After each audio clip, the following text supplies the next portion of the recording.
ဒုခဏခဏတွေ့ဘူးကြတဲ့ဒီစာကြောင်းနှစ်ကြောင်းရဲ့အထိပ္ပယ်ဘာကွာလဲဆိုတာကိုအတူတူ discuss လုပ်ကြမယ် grammatically အရာတော့ဒီစာကြောင်းနှစ်ကြောင်းလုံးဟာမှန်ပါတယ်နှစ်မျိုးလုံးသုံးလို့ရတယ် experience တွေကိုအဓိက emphasize လုပ်ချင်လို့ရှိရင် present perfect tense ကိုသုံးပါ duration ကြာချိန်ကိုအဓိက emphasize လုပ်ချင်လို့ရှိရင်တော့ present perfect continuous ကိုသုံးပြီးလို့ရပါတယ်အမှစာကြောင်းက I've lived in Yangon since 2002 present perfect tense ကိုသုံးထားပါတယ်ဆိုတော့က present perfect ကိုသုံးခြင်းအပြင်ဒီစာကြောင်းဒီအဓိကသူက experience ကိုပြပြချင်တာသူရန်ကုန်မှာနေခဲ့တဲ့အတွေ့အကြုံပေါ့နော်သူရန်ကုန်မှာနေခဲ့ပါတယ်ဆိုတဲ့အတွေ့အကြုံ experience ကိုပြပြချင်တာဖြစ်တဲ့အတွက်ကြောင့်မလို့ present perfect tense ကိုသုံးတာဖြစ်ပါတယ်နောက်တစ်မျိုးကကြတော့ present perfect continuous tense ကိုသုံးထားတယ် I've been living in Yangon since 2002 present perfect continuous ကိုသုံးတာကကြတော့သူက duration ကိုအဓိကပြောချင်တာ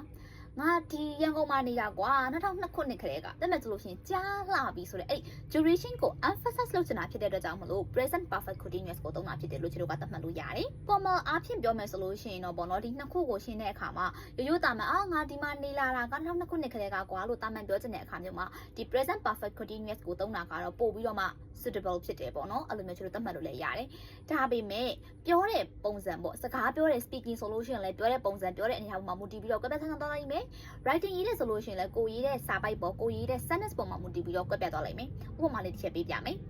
နေရန်ကုန်မှာနေတာဘယ်လောက်ကြာပြီလဲ How long have you been living in Yangon ဘယ်လောက်ကြာပြီလဲလို့မေးတာဖြစ်တဲ့အတွက်ကြောင့်မလို့ငါရန်ကုန်မှာနေတာ2002ခုနှစ်ခရဲကပေါ့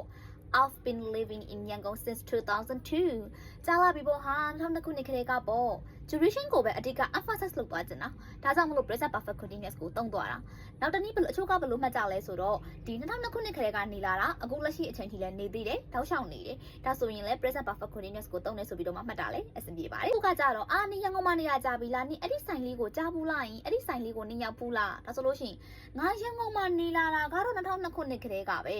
I've lived in Yangon since 2002 but I've never heard about it ဒါပေမဲ့တခါမှမကြားဘူးဟဲ့ဒါဆိုလို့ရှိရင်လည်းသုံးလို့ရတယ်ပြီးတော့မှအနောက်မှာဘယ်ဆိုင်လဲဘာညာပေါ့နော်အနောက်မှာ simple past tense ကိုသုံးပြီးတော့ဖြစ်ခြေတို့အနောက်မှာ sentence တွေဆက်ပြီးပြောလို့ရတယ် speaking တွေဆက်သုံးသွားလို့ရတယ်ဆိုတော့အဓိကပြန်ချုပ်ကမယ်ဆိုလို့ရှိရင် present perfect tense ကိုသုံးတာဒီ experience တွေကိုအဓိက emphasize လုပ်ချင်လို့ရှိရင် present perfect tense ကိုသုံးပါ duration ကြာချိန်ကိုအဓိက emphasize လုပ်ချင်လို့ရှိရင်တော့ present perfect continuous ကိုသုံးပြီးလို့ရပါတယ်